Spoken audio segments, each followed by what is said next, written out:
오말수는 아침밥을 일찌감치 챙기고 집 앞 주차장 옆 벤치에 앉아 복내를 기다렸다.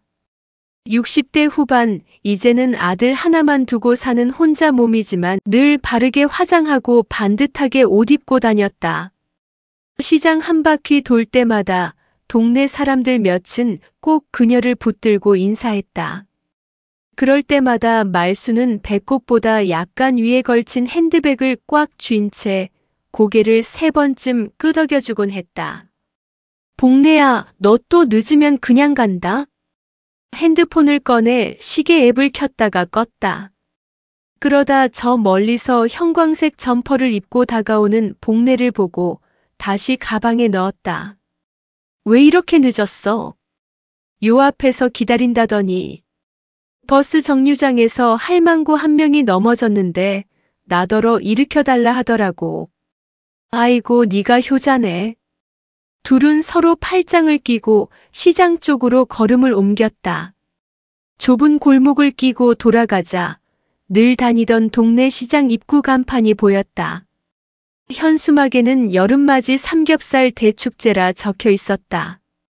비 오는 날이라 발바닥에 끈적한 습기가 느껴졌지만 노점 좌판마다 김이 모락모락 올랐고 방울토마토 박스 위엔 파리 쫓는 부채가 덜컥덜컥 흔들렸다. 복내야, 저기 저 집 봐라. 열무김치 담갔네. 저 집 열무는 줄기만 봐도 알아.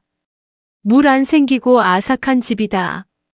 넌 참 다른 물건 보는 눈보다 열무 보는 눈이 빠르다야. 두 사람은 잡담을 나누며 안쪽 생선 가게까지 지나쳐 들어갔다. 말수는 요즘 트렌디한 말로 동네 핵인싸 소리를 들을 정도로 시장 상인들 사이에선 유명한 얼굴이었다. 생선 가게 사장이 고등어를 들어보이며 외쳤다. 말순이네. 오늘 고등어 좀 보고 가요. 오늘 고등어 물이 좋아. 아이고 됐어. 지난번에 줬던 거 눈도 흐릿하고 구우니 비려서 영 별로던데 뭘. 아이고 그건 말순이 입맛이 너무 까다로운 거라니까. 말 한마디에 사람 하나 들었다 놨다 하는 게 말순이었다. 그런데 그날 골목 안쪽 반찬 가게 방향에서 좀처럼 보기 힘든 풍경 하나가 눈에 들어왔다. 복내가 먼저 팔꿈치로 말순을 툭 찔렀다. 저기 좀 봐. 와, 요새는 진짜 별걸 다 보네. 저게 결혼한 사이야, 연애하는 사이야? 말수는 고개를 살짝 틀었다. 반찬 가게 앞에서 천천히 걷는 커플 하나가 눈에 띄었다. 흑인 남성과 한국인 여성. 남자는 키가 훤칠했고 푸른 셔츠 차림에 넥타이를 매고 있었다. 여자는 단발머리를 하고 긴팔 블라우스에 자켓을 입고 남자의 팔을 끼고 있었다. 둘은 방금 부침개를 산 듯 신문지로 감싼 봉투를 나눠 들고 있었다.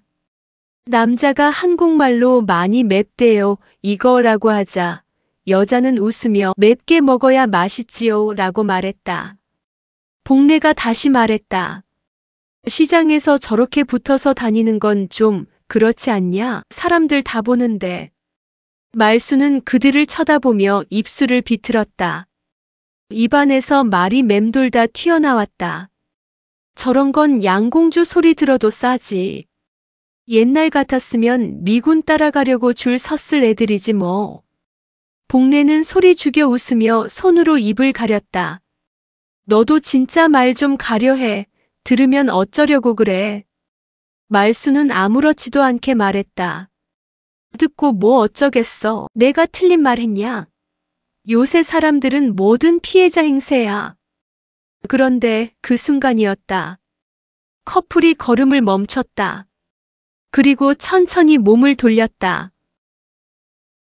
지금부터 들려드릴 이야기는 새치열을 놀리다 벌어진 충격적인 이야기입니다. 영상 시청 전 구독과 좋아요 부탁드립니다. 영상 제작에 큰 힘이 됩니다. 그 눈빛엔 분명히 그 말을 들었다는 표정이 박혀 있었다. 흑인 남성은 천천히 고개를 돌렸다. 깊은 이마 주름 사이로 이질적인 감정이 스며들어 있었다. 말순을 정면으로 응시한 그는 정확하게 한국어로 말했다. 당신 방금 뭐라고 했습니까? 말순은 당황한 기색을 드러내지도 않고 손에 들고 있던 비닐봉지를 고쳐주며 대꾸했다. 내가 뭐리요? 그쪽하고는 상관도 없는 얘긴데 왜 그러시나? 그 말에 복례는 옆에서 말순의 옷깃을 잡아당겼다. 말순아 그냥 가자. 분위기 이상하다야. 하지만 말순은 꼿꼿했다. 눈도 피하지 않고 마주 선 남자와 여자를 번갈아 보며 대놓고 덧붙였다. 요새는 말도 못하게 하네. 그냥 지나가면서 한 소린데 그걸 왜 그렇게 예민하게 받아들이는지 모르겠네. 남자는 순간 고개를 천천히 돌리더니 입을 열었다. 제가 한국에서 대학에서 6년 가르쳤습니다. 그리고 지금은 한국어도 거의 다 알아듣습니다. 당신이 한 말 전부 다 들었습니다. 그의 발음은 약간의 억양만 있을 뿐 한국말을 유창하게 구사하고 있었다. 하지만 말수는 물러서지 않았다. 뭐 그게 그렇게 기분 나쁘면 시장 같은 데 안 오면 되지 않겠어요? 그러자 여자 쪽이 먼저 달려들었다. 그녀는 남편의 팔을 살짝 밀치고 앞으로 나섰다. 당신이 뭔데 그런 소리를 해요? 우리가 뭘 잘못했어요? 손잡고 시장 구경한 게 그렇게 문제예요? 말수는 코웃음을 쳤다. 세상 좋아졌지. 이제는 멀쩡히 다니는 사람한테 시비나 거는 세상이야. 내가 그쪽더러 뭐라고 했다고 난리들이야. 복례는 이제 땀을 닦으며 안절부절했다. 근처 생선가게 아줌마도 눈치를 채고 다가오고 있었다. 남편은 여전히 침착했다. 그러나 그의 눈은 날카롭게 빛나고 있었다. 우린 그냥 장 보러 왔을 뿐입니다. 당신처럼 타인을 혐오하는 사람 만날 줄 몰랐습니다. 그 말에 말수는 되려 목소리를 높였다. 나는 혐오 같은 건 몰라요. 그쪽들이 먼저 시끄럽게 굴잖아. 예전엔 당신 같은 사람들은 다 고개 숙이고 다녔어. 요새는 세상이 거꾸로 돌아가. 여자도 고개를 치켜들고 말했다. 당신 같은 사람이 있으니까 아직도 인종차별이 사라지질 않는 거예요. 말수는 삿대질을 했다. 내가 그쪽이랑 같은 나라 사람인 것도 아니고.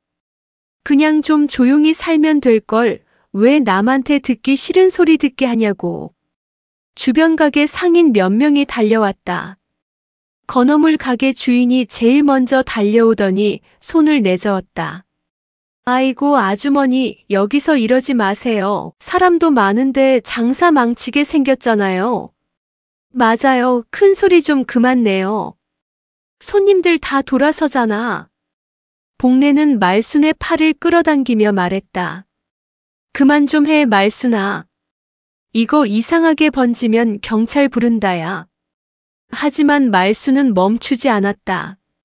무슨 경찰이야? 내가 무슨 죄를 지었는데 세상 잘못된 걸 잘못됐다고 하면 안 돼? 그러자 여성이 버럭 외쳤다. 당신이 그런 말을 했을 때 우리 아이가 옆에 있었으면 어땠을 것 같아요? 당신의 그 새치여로 사람 다치는 걸 모를 거예요. 순간 시장 안이 쥐 죽은 듯 조용해졌다. 생선가게, 두부가게, 옷수 선방까지 모든 시선이 말순을 향하고 있었다. 말순은 주변의 눈빛을 느꼈지만 끝까지 밀리지 않았다. 입을 꾹 다문 채 한마디 더 내뱉었다. 진짜 무식한 사람들이 문제야. 지들이 뭘 잘못했는지도 모르고 나만 탓해. 복례는 더 이상 말리지 않고 고개만 푹 숙인 채 등을 돌렸다. 말수는 입을 꾹 다문 채 장바구니 손잡이를 질끈 쥐고 골목 끝으로 걸어갔다. 흑인 남편과 여성은 그 자리에 서서 말없이 바라만 보고 있었다. 말수는 골목 끝으로 성큼성큼 걸었다. 한 손에는 장바구니, 다른 손에는 주먹이 쥐어져 있었다. 뒤통수에서 누군가의 시선이 느껴졌지만 돌아보지 않았다. 팔짱 낀 채 따라오는 복례의 발소리만 들릴 뿐이었다. 너무했어. 말순이 너 진짜 너무했어. 복례가 뒤에서 낮게 말했다. 말순은 들은 척도 안 하고 계속 걸었다. 무엇이 너무했는지, 자신이 뭘 잘못했는지도 생각할 겨를이 없었다. 그저 얼굴 가득 달아오른 열기와 안으로 꾹꾹 눌러 담은 자존심이 먼저였다. 복례야, 요즘 사람들은 다 그래. 자기네들한텐 뭐든 관대하면서 남이 한 말엔 벌떡벌떡 뛰어. 그래도 방금은 좀 내가 뭘 틀린 말 했냐고. 그쪽이 기분 나빴다 치자. 그럼 조용히 넘어가든가. 무슨 시장 한복판에서 당신 뭐라 그랬냐고 따지는 게 말이 돼. 복례는 작게 한숨을 내쉬었다. 시장 입구 쪽에 다다르자 채소 가게 주인 아줌마가 멀뚱히 서서 둘을 바라보고 있었다. 복례는 시선을 피했고 말수는 아예 무시하듯 고개를 돌렸다. 하여간 이래서 내가 말 아끼면 병 난다니까. 세상이 잘못됐으면 잘못됐다고 말할 줄도 알아야지. 맨날 눈치 보고 비위 맞추고 난 그런 거 못하는 사람이야. 복례는 입을 꾹 다문 채 따라왔다. 그 와중에도 말수는 여전히 흥분이 가라앉지 않은 듯 볼을 붉히고 숨을 거칠게 쉬고 있었다. 그녀의 뒷모습은 당당했지만 시장 골목을 빠져나가는 발걸음에는 미묘한 떨림이 섞여 있었다. 그날 시장은 일찍 조용해졌다. 두부가게 주인은 앞치마를 벗으며 말했다. 참 요란했지 오늘. 어휴, 그 말이 뭐라고. 생선가게 사장은 썩은 고등어 한 마리를 들고 바닥에 내던졌다. 누구 들으라고 하는 말 아닌데 입 함부로 놀리는 사람 진짜 무서운 게 뭔지 모르는 거야. 다른 가게 상인들도 어깨 너머로 서로를 흘끗흘끗 바라보았다. 누구도 말순을 편들지 않았고 누구도 그녀에게 대놓고 뭐라 하지는 않았다. 그저 침묵과 싸늘한 기류만이 남았다. 집으로 돌아가는 길 말순은 버스 정류장 앞에서 가방 안에 손을 넣었다. 지갑을 꺼내려다 손이 떨렸다. 길거리에 선풍기 바람이 돌아오고 있었고 상가 유리창에 비친 자기 얼굴을 바라보다가 고개를 숙였다. 복례는 아직 곁에 있었지만 내내 아무 말이 없었다. 정류장 벤치에 앉은 두 사람 사이에는 몇 센티미터의 틈이 있었고 그 틈은 묵직하게 가라앉아 있었다. 말수는 혼잣말처럼 중얼거렸다. 진짜 무식한 사람들이 문제야. 지들이 뭘 잘못했는지도 모르고 남욕하는 사람들. 복례는 끝내 아무 말도 하지 않았다. 집에 들어오자마자 말수는 장바구니를 바닥에 내려놓았다. 현관문을 쾅 하고 닫은 소리가 집 안가득 울렸다. 주방에 들어서자 답답한 공기와 함께 등골을 타고 내려오는 피로가 느껴졌다. 에이, 괜히 갔어.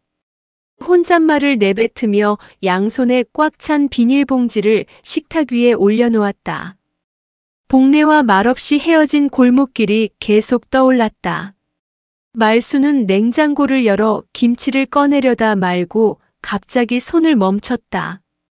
대신 찬장 안에서 소주 한 병을 꺼내 잔에 따랐다. 진짜 세상 돌아가는 게 어이가 없다니까. 목구멍을 타고 내려가는 알코올의 따가움이 속까지 훑고 지나갔다. 말수는 쓴맛에 얼굴을 찌푸리며 TV를 켰다. 소리는 작게 틀었지만 마음은 더 시끄러웠다. 그때 초인종 소리가 울렸다. 누구지 하는 얼굴로 인터폰을 눌러보니 화면 속엔 자신의 아들 재혁이 서 있었다. 검은색 셔츠에 슬랙스를 입은 단정한 모습. 머리는 말끔히 빗은 듯 정돈되어 있었다. 말수는 얼른 일어서서 문을 열었다. 어머, 너 웬일이야? 퇴근 시간 전 아니니? 일찍 끝났어요. 엄마랑 얘기 좀 하려고. 재혁은 집 안으로 들어오며 신발을 가지런히 벗었다. 말수는 재빨리 소주병을 식탁 밑으로 밀어 넣었다. 그 모습을 본 재혁은 묵묵히 거실 소파에 앉았다. 너 무슨 일 있어? 일은 잘 되고 있어요. 실은 엄마한테 말씀드릴 게 있어서요. 말수는 순간 몸을 세웠다. 재혁이 말씀드릴 게 있다고 하면 두 가지뿐이었다. 승진이거나 결혼. 뭔데 또 직장 옮기겠다는 건 아니지? 아니요, 그런 거 아니에요. 그럼 뭐야? 여친 생겼어? 재혁은 잠시 웃음을 머금고 고개를 끄덕였다. 맞아요. 사귄 지는 꽤 됐고요. 같은 회사 동료예요. 엄마한테 이제 말씀드리는 건 결혼하려고요. 말순의 입꼬리가 그제야 올라갔다. 정말이야? 결혼한다고? 내 회사에서도 알 정도로 오래 사귀었고 서로 부모님도 만나보자고 얘기해서요. 말수는 놀라면서도 겉으로는 침착한 척했다. 그러나 손끝은 이미 허벅지를 몇 번이고 문지르고 있었다. 드디어 내 아들이 결혼을 한다니. 세상에 벌써 33이다. 그래, 요즘은 다 늦게 하더라. 여자는 착해. 얼굴은 뭐하는 집 딸이래. 재혁은 그 질문이 나올 걸 알고 있었다는 듯 고개를 끄덕였다. 다 얘기해 드릴게요. 엄마, 근데 여자 쪽 부모님이 곧 한국 오세요. 그래서 상견례 자리를 잡자고 하시더라고요. 말수는 순간 손을 멈췄다. 한국에 온다고? 그 집이 어디 사는데? 미국에 살아요. 근데 딸 결혼식 때문에 잠깐 들어오신대요. 말수는 미국 하고 한 박자 늦게 되뇌었다. 그럼 그 집도 이민 간 집안이야? 네, 근데 그 얘긴 조금 이따가 할게요. 일단 상견례 자리 좀 도와주세요. 엄마가 맞이하는 자리니까요. 말수는 대답하지 않고 그대로 물 한 잔을 마셨다. 그의 눈빛엔 알 수 없는 긴장과 기대가 동시에 깃들어 있었다. 말수는 여전히 물컵을 손에 쥐고 있었다. 투명한 유리잔 속에서 물이 잔잔히 흔들리고 있었고 그 흔들림처럼 그녀의 속도 조금씩 일렁이고 있었다. 아들이 결혼을 하겠다고 한다. 그 말 한마디에 마음속 깊은 곳에서 오래된 희망이 불쑥 고개를 들었다. 그래, 잘 됐다. 그동안 엄마가 얼마나 속이 탔는지 너는 모를 거다. 엄만 네가 너무 늦게 결혼하는 거 아닌가 싶었어. 친구들은 벌써 손자 돌본다더라. 재혁은 조용히 웃으며 고개를 끄덕였다. 그 얘기도 했어요. 서로 결혼에 대한 생각이 같았고 이제는 때가 됐다고 생각해요. 그래, 잘했네. 말수는 손등으로 입가를 쓸며 말을 이었다. 근데 그 집 부모님은 어떤 분들이셔? 어디 살고 뭐 하시고? 재혁은 눈을 피하며 말했다. 그 얘긴 다음에 자세히 말씀드릴게요. 엄마가 생각보다 놀라실 수도 있어서요. 말수는 그 말을 듣자 눈을 좁혔다. 왜? 그 집에 뭔 사연이라도 있어? 요즘은 혼자 부모 된 사람들도 많고 집안 복잡한 거야. 어차피 다 그러고 살아. 그런 건 아니고요. 그냥 엄마가 상견례 자리에 먼저 나가서 직접 만나보시는 게 나을 것 같아요.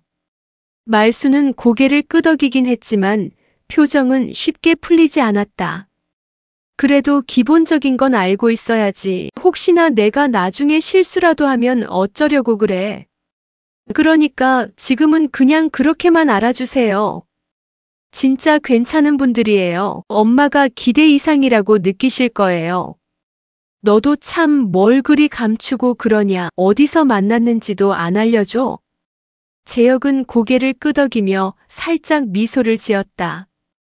같은 회사예요. 사내 연애 금지 조항은 없고 오히려 윗선에서도 응원해주세요. 같은 회사. 말수는 잔을 내려놓으며 말했다. 그럼 일도 잘하고 능력도 있단 얘기네. 네, 아주 똑똑한 사람이에요. 말투나 태도, 행동 다 깔끔하고 사려 깊어요. 엄마가 보면 좋아하실 거예요. 말수는 그제야 얼굴에 미소를 띄웠다. 그래야지 요즘은 여자도 똑똑해야지. 이왕이면 말도 예쁘게 하고 밥상도 잘 차리고 그러내면 얼마나 좋아. 재혁은 더는 말을 아꼈다. 어머니가 지금처럼 기대에 부풀어 있을 때 괜히 미리 말을 꺼내봐야 감정만 흔들릴 걸 알았다. 그래서 상견례를 먼저 치르고 그 자리에서 자연스럽게 소개하자는 쪽으로 마음을 굳혔다. 엄마, 그래서 다음 주 토요일 어때요? 그분 부모님이 딱 그때 한국 오시거든요. 토요일, 그래, 미리 날짜 잡는 게 좋지. 말수는 벽에 걸린 달력을 확인했다. 내가 그 주 목요일에 미용실 예약하마. 새로 파마도 해야겠네. 아니, 엄마, 재혁은 다급히 말했다. 너무 꾸미시지는 말고 단정하게만요. 그쪽 부모님은 엄청 조용하고 차분한 분들이에요. 좀 진중하다고 해야 하나? 말수는 눈썹을 살짝 치켜 올렸다. 내가 무슨 번쩍거리는 치마 입고 갈 줄 알아? 걱정 마, 예의에 벗어나게 안 해. 재혁은 안도한 표정으로 고개를 끄덕였다. 말수는 한 손으로 허벅지를 두드리며 속으로 계산을 시작했다. 파마, 피부과, 옷, 가방, 구두, 네일. 이럴 땐 다 준비해야지. 보는 눈이 어디 한둘이야. 상견례 장소는 어디서 할 거야? 말순이 물었다. 그건 아직 조율 중인데 호텔 레스토랑 어떠냐고 하시더라고요. 너무 격식 차리지 말고 편안한 분위기로 하자고. 호텔 레스토랑? 조용한 한정식집이 낫지 않겠어? 뭐 그쪽이 원하면 그래야지. 말수는 아직 얼굴도 성도 모르는 그 여자와 그 집안에 대한 상상을 머릿속으로 그리기 시작했다. 괜찮은 회사, 능력 있는 여자, 호텔 상견례. 자연스레 입꼬리가 올라갔다. 엄마는 그냥 잘해주기만 해주세요. 그분들 한국 오래 안 계시니까 최대한 깔끔하게 치르자고 하셨어요. 그래, 이왕 일이 된 거 후딱 상견례하고 날짜도 잡자. 며느리 드리는 것도 때가 있는 거지. 고마워요, 엄마. 말수는 식탁 아래 숨겨뒀던 소주병을 살짝 발끝으로 밀어 넣었다. 이 순간만큼은 그 어떤 구설도, 그 어떤 불쾌한 일도 기억나지 않았다. 오직 하나, 아들의 결혼. 그것이 모든 것 위에 있었다. 말수는 소파 등받이에 몸을 기댄 채 눈을 감았다. 그녀의 입가에는 잔잔한 미소가 떠 있었다. 속으로는 이미 상견례 당일 어떤 옷을 입고 어떤 말투로 대해야 할지를 정리하고 있었다. 당연히 백화점에서 새 옷을 사야 했다. 오래 입던 옷은 안 된다. 보풀이 일었을지도 모른다. 신발도 발등이 트인 단화 말고 발목을 덮는 새 가죽 구두를 생각했다. 정장은 너무 격식 있어 보이니까 단정한 원피스에 얇은 외투를 입는 게 좋겠지. 그녀는 언제나 사람들 앞에 나설 때 외모를 중요시했다. 혼자 된 이후 집에서 밥을 혼자 먹을 때도 립스틱을 발랐고 시장에 갈 때도 허리선이 정리된 바지를 입었다. 그것이 그녀가 살아남은 방식이었다. 엄마, 혹시 그날 전에 따로 미리 만나보는 건 어때요? 식사 자리 전에 부담 없이 얼굴만 익히는 정도로요. 아니야, 그런 건 또 번거롭고 당일날 뵙는 게 낫지. 괜히 어색하게 한 번 더 만나면 오히려 실수할 수도 있어. 알겠어요. 그럼 날짜는 다음 주 토요일 확정으로 할게요. 장소는 내일 중으로 다시 연락드릴게요. 그래, 잘 챙겨봐. 말수는 아들의 얼굴을 찬찬히 바라봤다. 재혁은 아들이라 하더라도 유독 말이 적은 편이었다. 어릴 때부터 뭐든 혼자 생각했고 결과만 들고 와선 대답을 요구했다. 그런 아들이 이렇게 직접 찾아와 결혼 얘기를 꺼냈다는 사실만으로도 말순에겐 이미 충분히 감격스러운 일이었다. 그런데 말순이 조심스럽게 입을 열었다. 너는 그 여자애 진심으로 좋니? 재혁은 짧게 고개를 끄덕였다. 네. 처음엔 회사 일 때문에 친해졌는데 그 사람을 보면 참 이상하게 마음이 편해져요. 일할 때도 집중되고 같이 있어도 불편하지 않고요. 말수는 한 박자 쉬었다가 물었다. 너한테 너무 어려운 여자거나 기가 세거나 그러진 않아? 요즘은 여자들이 말도 많고 눈치 없이 들이대는 사람도 많다더라. 전혀요. 오히려 너무 조심스러워서 제가 먼저 다가간 편이에요. 말수는 그 말에 마음이 놓인 듯 고개를 끄덕였다. 그래, 사람은 편해야 같이 사는 거지. 괜히 번지르르한 애들은 속도 못 보여주고 나중에야 진심이 드러나. 그런 애들한테 당한 사람들 내가 많이 봤어. 재혁은 말없이 웃었다. 그 미소가 참 오랜만이었다. 말수는 자리에서 일어나 부엌으로 갔다. 차를 마시겠냐는 말 대신 묵묵히 물을 끓이기 시작했다. 정수기 물보다 주전자에 끓인 물이 더 정성 같아 보인다고 믿는 사람이었다. 물이 끓는 동안 그녀는 싱크대 앞에서 손등으로 팔을 문질렀다. 갑자기 시장에서의 그 장면이 떠올랐다. 양공주 소리 들어도 싸지. 그 말이 입 밖으로 나올 때는 아무렇지 않았는데 지금 다시 떠올리자 입술이 저릿했다. 하지만 말수는 곧 고개를 흔들었다. 그건 그거고 이건 이거지. 그녀는 무의식 중에 그렇게 선을 긋고 있었다. 물을 따라온 컵을 식탁에 내려놓으며 말했다. 상견례 자리에는 그쪽 부모님 두 분 다 나오신다 했지? 네, 두 분 다 오신대요. 말수는 그 말을 듣고 고개를 끄덕이더니 다시 묻지 않았다. 아들이 데려올 여자에 대해 여러 생각이 교차했지만 지금은 단 하나만 떠올랐다. 깔끔하고 예의 바르게만 하면 돼. 나도 그렇게만 하면 되는 거야. 그녀는 복잡해지는 자신이 마음을 진정시켰다. 오랫동안 그렇게 살아왔듯이 말이다. 재혁은 냉장고 앞에 서서 생수를 꺼냈다. 말없이 뚜껑을 따서 목을 축이는 모습이 어쩐지 조심스러워 보였다. 말수는 그런 아들의 눈치를 감지하고 입을 열었다. 그래서 그 애는 어떤 집 딸이래? 이제 좀 말해도 되는 거 아냐? 재혁은 컵에 물을 따르며 잠시 망설이다가 입을 열었다. 엄마, 그 사람 미국 시민권자예요. 말순의 눈이 살짝 커졌다. 그 말이 주는 무게는 생각보다 컸다. 그냥 외국에 살다 온 게 아니라 아예 국적부터 미국이라는 뜻이었다. 미국 시민권자. 네, 어릴 때 이민 갔대요. 초등학교 들어가기 전쯤에 가족이 다 같이 넘어갔고 그 뒤로 미국에서 학교 다니고 직장 다니고 계속 살았대요. 말수는 잠시 눈을 감았다. 미국 시민권자라는 말은 어딘가 멀고 낯선 단어처럼 느껴졌다. 그저 여행을 간 게 아니라 아예 외국 사람이라는 얘기 아닌가. 딸 같은 여자애가 한국말은 얼마나 할까? 밥은 제대로 할 줄이나 알까? 처음부터 의심이 들기 시작했다. 그럼 지금도 미국에 살아? 아니요, 요즘은 한국 지사랑도 일 있어서 자주 왔다 갔다 해요. 저랑 사귄 것도 한국에서 근무 중일 때였어요. 근데 그 집 부모는 재혁은 말을 이었다.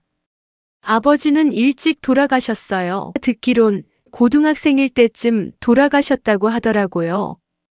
법조인이셨대요. 미국에서 변호사로 일하시다가 심장마비로 돌아가셨다 하더라고요. 말수는 고개를 끄덕이며 표정을 가다듬었다. 그래, 변호사면 나쁘진 않지. 재혁은 이어서 말했다. 어머니는 대학 교수셨어요. 지금은 은퇴하셨지만. 대학 교수. 말수는 이번엔 입으로 소리를 내며 되물었다. 어디 대학? 캘리포니아 쪽이요. 대학 이름은 들었는데 기억이 정확히 안 나네요. 아무튼 꽤 좋은 데예요. 말수는 다시 고개를 끄덕였지만 이번엔 동작이 느렸다. 미국 시민권자 변호사였던 아버지, 대학 교수 어머니. 모든 말이 쿡쿡 찌르듯 귀에 들어왔다. 그런데 아까 상견례에 두 분 다 나온다 하지 않았어? 아, 그게요. 10년 전에 재혼하셨어요. 말수는 그 말을 듣고 숟가락을 내려놓듯 컵을 테이블에 툭 놓았다. 재혼이라 그랬니? 네, 지금은 다른 분과 함께 지내신다고 했어요. 굉장히 좋은 분이고 두 분 같이 이번 상견례 나오실 거예요. 말수는 더 이상 질문하지 않았다. 대학 교수의 재혼한 어머니, 외국 국적의 미국 생활까지 한숨이 안 나올 수가 없었다. 하지만 아들 앞에서 얼굴을 찌푸릴 수는 없었다. 속이 타들어가는 건 속이고 겉으론 미소를 띄었다. 그래, 뭐 요즘 재혼은 흠도 아니지. 말수는 물컵을 들고 주방으로 들어갔다. 빈잔을 씻으며 한참 동안 물만 틀어놓고 있었다. 손은 그릇을 씻는 척했지만 마음은 온통 딴 데 있었다. 대학 교수, 재혼, 미국 국적. 머릿속에서 그 조합은 어딘가 이질적이고 낯설었다. 그녀가 살아온 세계와는 너무도 거리가 멀었다. 자신은 시장에서 떡국떡을 몇백 원 아끼겠다고 떡집을 3군데 돌았고 복지카드 사용하는 노인들 틈에서 대기줄 서는 게 일상이었다. 그런데 그런 자신 앞에 앉게 될 사람이 미국 시민권자의 대학 교수에 재혼까지 했다는 여성이었다. 참 별천지구나. 말수는 그렇게 생각했다. 속은 불편했지만 표정은 담담해야 했다. 다시 돌아와 앉은 그녀는 아들을 향해 말했다. 그래도 잘해볼게. 그쪽이야 미국에서 오래 살아서 문화도 다르고 우리랑 정서도 좀 다르겠지. 그런 건 내가 감안해야지. 재혁은 고개를 끄덕였다. 고맙습니다, 엄마. 그 말 해주셔서 정말 감사해요. 말수는 억지로 웃음을 지었다. 그러나 안에서는 5만 가지 생각이 들끓고 있었다. 교수면 뭐 얼마나 잘났다고, 외국물 좀 먹었다고 잘난 체 하면 나도 가만 안 있을 거야. 아무리 그래도 난 이의 엄마야. 그녀는 늘 그래왔듯 밖으로는 좋은 척하면서 속으로는 따로 셈을 했다. 그날 밤 말수는 거실 한가운데 앉아 달력을 넘겼다. 상견례 날짜는 정해졌고 이제 준비만 남았다. 그녀는 손가락으로 달력 위에 작은 점을 찍으며 일정을 정리했다. 다음 날 아침 말수는 버스를 타고 백화점으로 향했다. 몇 년 만에 일요일 외출이었다. 시장 옷가게에서 사던 블라우스가 아닌 백화점에서 진짜 옷을 고르는 일은 그녀에게 작은 전쟁이자 자존심이었다. 1층 입구를 지나 에스컬레이터를 타고 여성복 매장으로 올라가자 점원이 다가왔다. 어서 오세요. 어떤 스타일 찾으세요? 말수는 눈빛을 굳힌 채 말했다. 단정하면서도 고급스러운 거요. 노티 안 나고 품이 있어 보이는 원피스 있나요? 점원은 그녀를 스캔하듯 살펴보더니 다크네이비 계열의 롱 원피스를 권했다. 소재는 실크 블렌딩, 소매는 팔꿈치까지 오는 반소매 디자인이었다. 허리선이 들어가 있어 체형도 커버되었다. 입어본 말수는 거울 앞에서 몇 번을 돌았다. 너무 과하지도 않고 싼 티도 안 나고 이 정도면 되겠지. 가격표를 보니 47만 원. 21번 삼켰지만 그대로 계산대로 걸어갔다. 이거 주세요. 계산을 마치고 쇼핑백을 들고 나오면서 말수는 자신이 조금은 다른 사람이 된 것 같은 기분이 들었다. 비록 시장 통과는 거리가 멀지만 오늘만큼은 어디 내놔도 손색 없는 사돈 역할을 할 준비가 되어 있었다. 백화점에서 돌아온 말수는 쇼핑백을 식탁 위에 올려놓았다. 봉투 안을 다시 들여다보며 옷을 꺼냈다 넣고 또 꺼냈다. 마치 무대에 오르기 전에 배우처럼 옷이 말해줄 격이 무엇인지 계속 확인하고 싶었다. 잘 보여야 해. 기죽으면 안 돼. 사돈이 교수라고. 사람 사는 건 다 똑같아. 그녀는 그렇게 혼잣말을 하며 주름 하나까지 다려내듯 마음을 정돈하고 있었다. 다음 날 아침 말수는 단골 미용실에 들렀다. 매번 다니던 동네 미용실이었지만 오늘은 특별한 날이라며 원장에게 따로 부탁했다. 오늘은 그냥 파마 말고 좀 더 단정하고 고급스럽게 보여야 해요. 상견례 나가는 자리예요. 원장은 말순의 말을 듣고 고개를 끄덕였다. 그럼 말순 씨 얼굴형에 어울리게 볼륨 살려드릴게요. 요즘은 너무 말면 나이 들어 보이니까 살짝만 말고 부드럽게 흐르도록 해드릴게요. 그래요. 아무리 나이 들어도 깔끔하게는 보여야 하잖아요. 의자에 앉아 파마약 냄새를 맡으며 말수는 거울 속 자기 얼굴을 찬찬히 들여다보았다. 눈가 주름, 입꼬리 옆 팔자주름, 그리고 목에 자글자글한 잔살들. 그럼에도 불구하고 그녀는 지금이 가장 당당한 얼굴이라고 믿었다.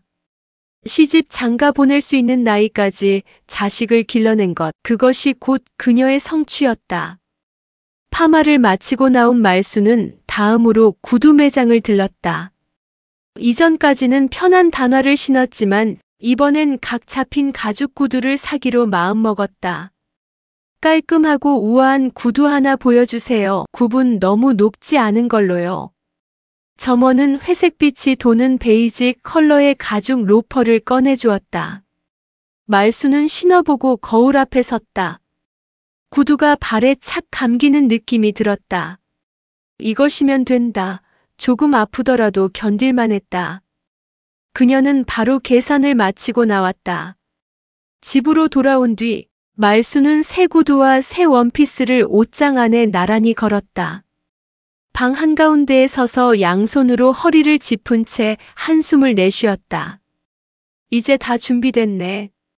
하지만 정작 가장 큰 준비는 마음이었다.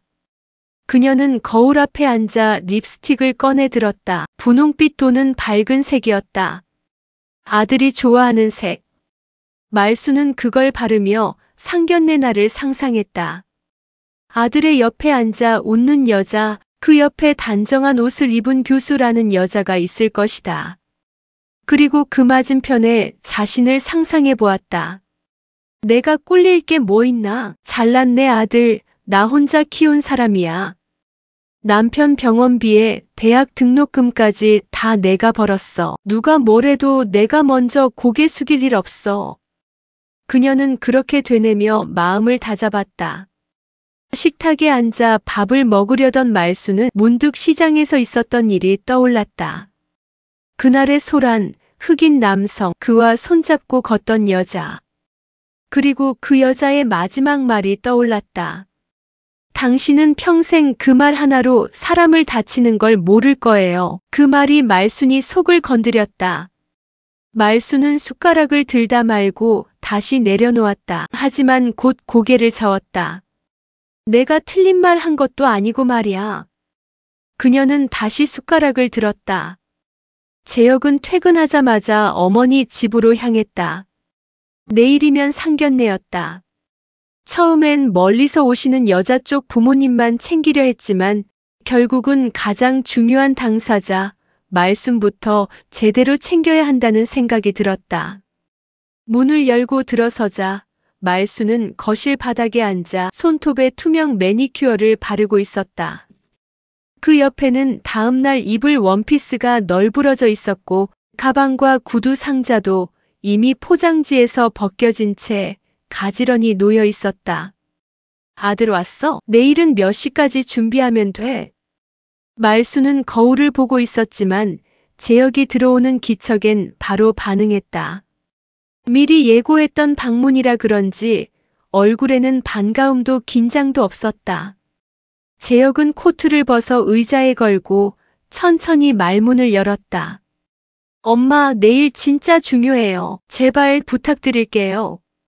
말수는 손톱을 말리던 선풍기를 끄고 고개를 돌렸다. 뭘 그렇게 진지하게 말하냐? 내가 싸움이라도 하러 나가는 줄 알아? 아니, 그런 건 아니고요. 재혁은 무릎을 꿇고 말순 앞에 앉았다. 그냥 그쪽 어머님이 좀 조용하고 교양 있으신 분이라 엄마가 조금만 말 조심해주면 좋겠어요. 말순의 눈썹이 올라갔다. 입꼬리는 빗둘게 말렸다. 교양 있는 사람이면 어때서 글머나는 교양 없는 사람이야? 그런 뜻이 아니고요. 왜 자꾸 그래? 내가 뭘 그렇게 잘못했는데?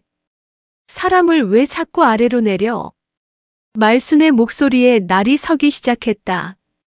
재혁은 당황했지만 꼭 해야 할 말이라고 생각했다. 엄마가 예전처럼 그런 식으로 말하면 오해받을 수도 있어요. 예전처럼 이라니? 내가 뭘 어쨌는데? 나는 틀린 말은 안 해. 아니 엄마, 제 말은 그게 아니라요. 재혁은 고개를 숙였다. 내가 지금 엄마 탓하려고 온 거 아니에요. 그냥 내일만큼은 부탁드린다고요. 말순은 그대로 자리에서 일어나 옷걸이에서 원피스를 꺼냈다. 아이보리색의 깔끔한 원피스.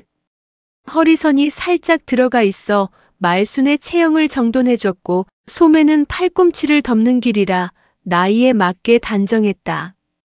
이거 입을 거야. 어때, 이 정도면 됐지? 구두도 사놨고 머리는 어제 말았어. 재혁은 고개를 끄덕였다. 예, 그 정도면 충분해요. 그럼 됐지 뭐, 말은 조심할게. 너만 다른 사람들 앞에서 눈치 안 주면 돼. 고마워요 엄마. 말순은 원피스를 들고 방 안으로 들어갔다. 문을 닫기 전 조용히 한마디 덧붙였다. 근데 그 집에서 나를 얼마나 우습게 봤으면 네가 이렇게까지 신신당부를 하겠냐. 다음 날 아침 말순은 눈을 뜨자마자 욕실로 들어갔다. 거울에 비친 얼굴을 보며 눈가 주름을 손끝으로 밀어 올려보기도 하고 화장솜에 로션을 듬뿍 적셔 눌러가며 붙였다. 전날 저녁에도 마스크팩을 올렸지만 오늘은 뭔가 더 해야 할 것 같았다. 이런 날은 얼굴에 광이 나야 돼. 기운 없어 보이면 안 돼. 그녀는 화장대 앞에 앉아 립스틱을 2개 놓고 고민했다. 진한 자주색을 바를까 아니면 연한 분홍색으로 부드러운 인상을 줄까? 고민 끝에 그녀는 입꼬리를 올리며 분홍색을 선택했다. 나이 들면 진해 보이면 싸 보이니까 오늘은 점잖고 단정하게 중산층, 그것도 자식 교육 잘 시킨 엄마처럼 보여야 해.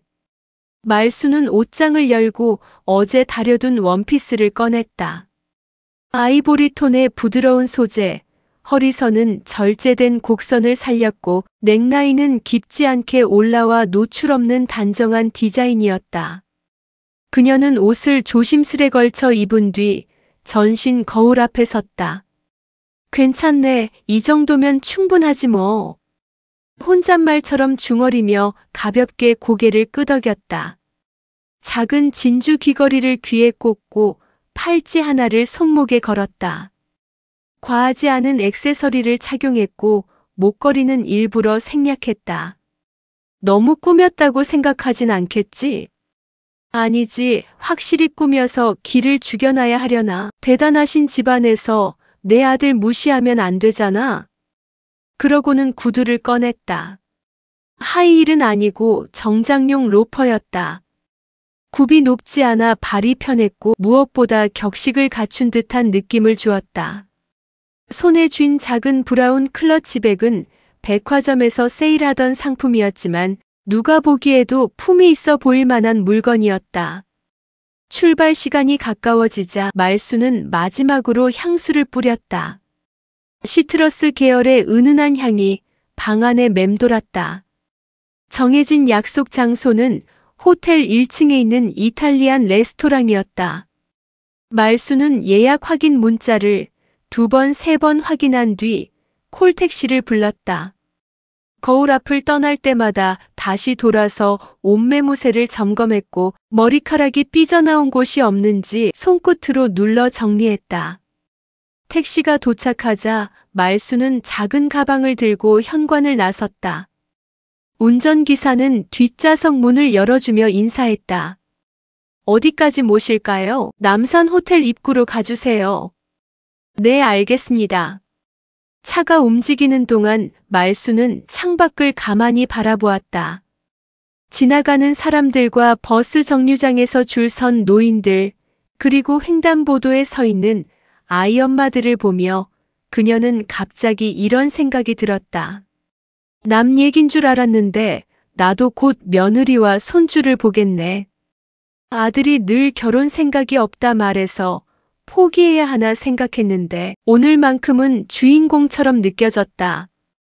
모든 시선이 자기에게 집중될 것 같았다. 내가 기죽으면 우리 재혁이도 기죽어. 당당하게 굴어야 해.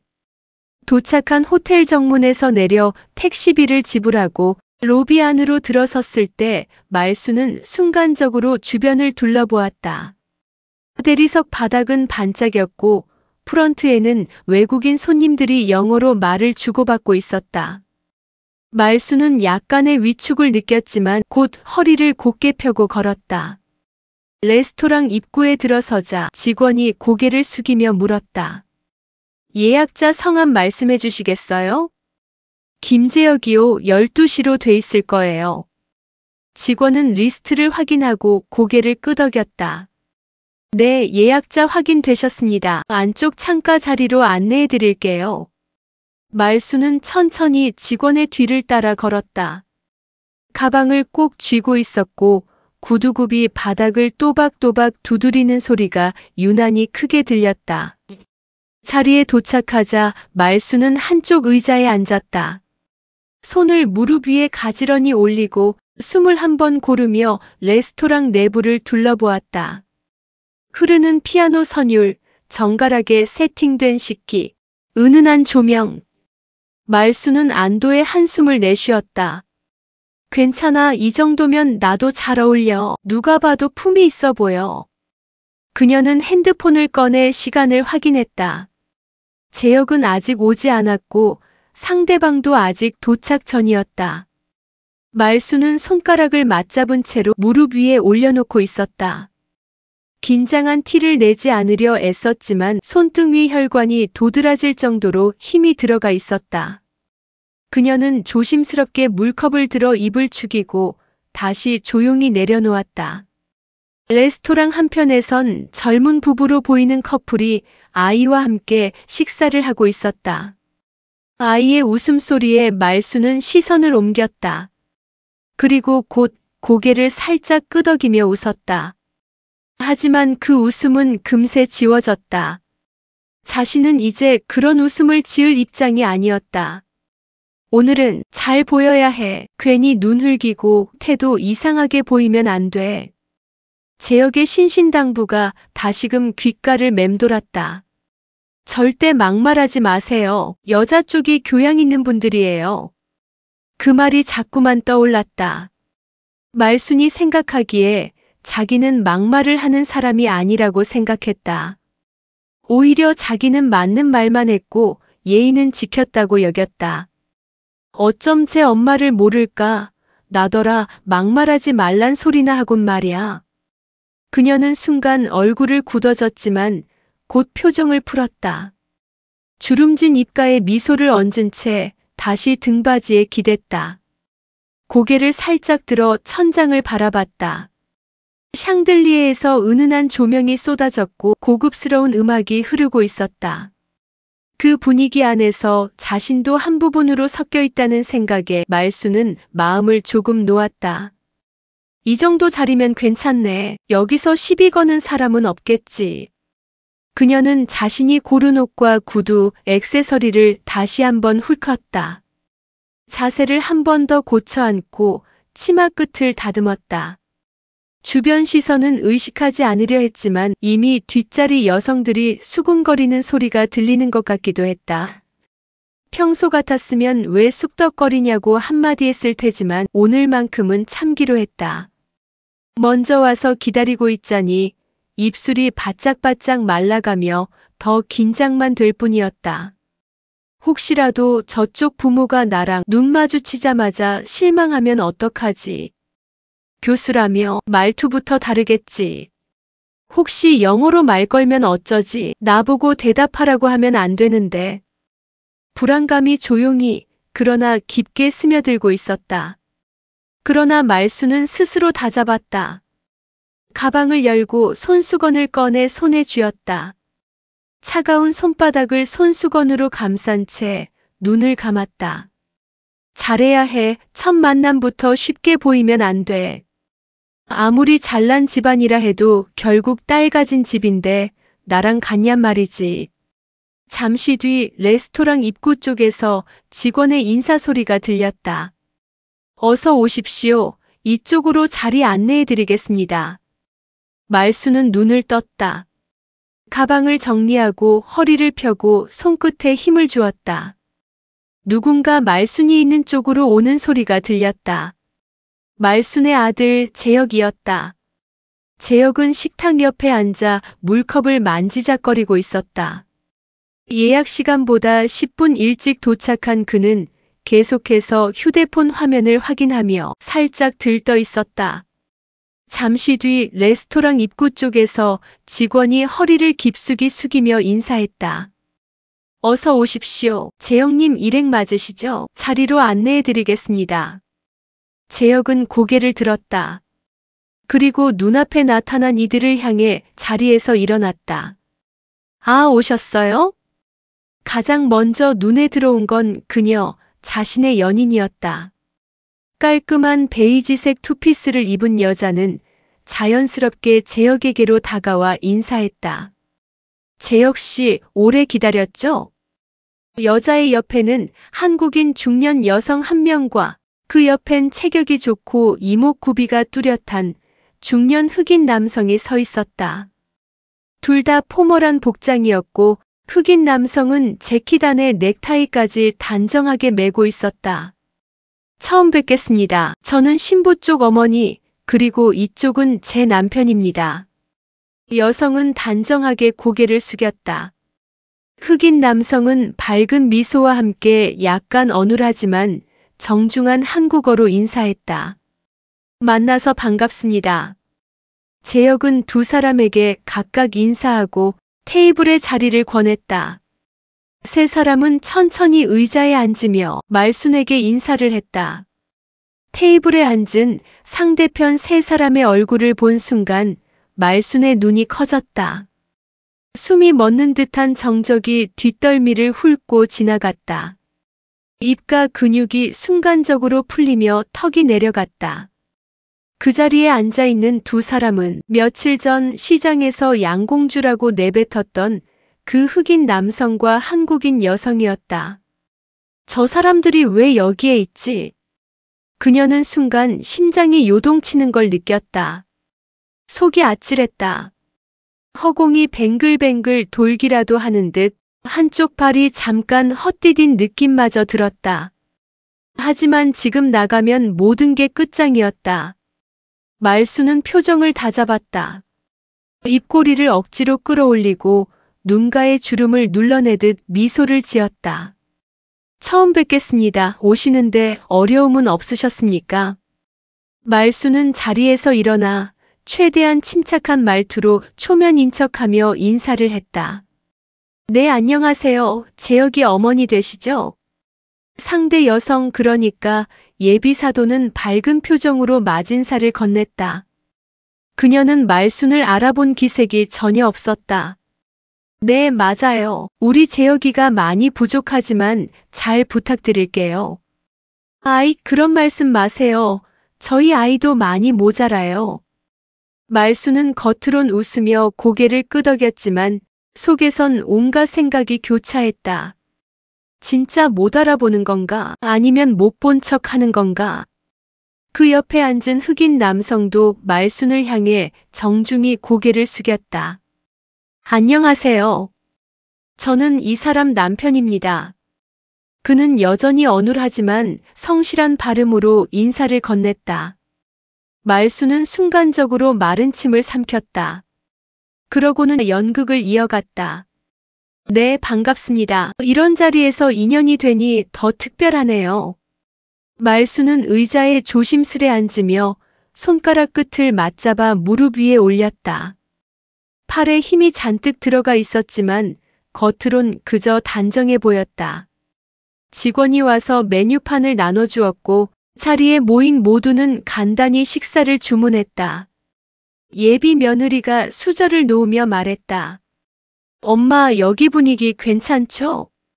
그래, 마음에 드는구나. 조용하고 깔끔하고 레스토랑도 고급스럽네. 말수는 빙그레 웃었다. 한쪽 입꼬리는 여전히 올라가 있었지만 눈은 초조하게 상대의 미세한 반응을 훑고 있었다. 잠시 뒤 물을 마시던 상대 어머니가 대화를 건넸다. 며칠 전에 한국 도착했어요. 정말 오랜만에 오니까 다 낯설더라고요. 시장도 다녀왔는데 사람 사는 맛은 여전하더군요. 말순의 등줄기가 한순간 굳어졌다. 시장? 심장이 다시 쿵 내려앉았다. 손끝이 저릿했고 눈꺼풀이 실룩거렸다. 하지만 말순은 미소를 무너뜨리지 않았다. 아, 그러셨어요? 저도 시장 자주 가요. 그 특유의 분위기가 좋잖아요. 맞아요. 물건이 신선한지 직접 물어보고 인사도 하고 그게 사람 사는 거죠. 말수는 억지로 공감의 웃음을 지었다. 내 얼굴을 기억 못해야 할 텐데. 제발 그날 얘긴 꺼내지 마라.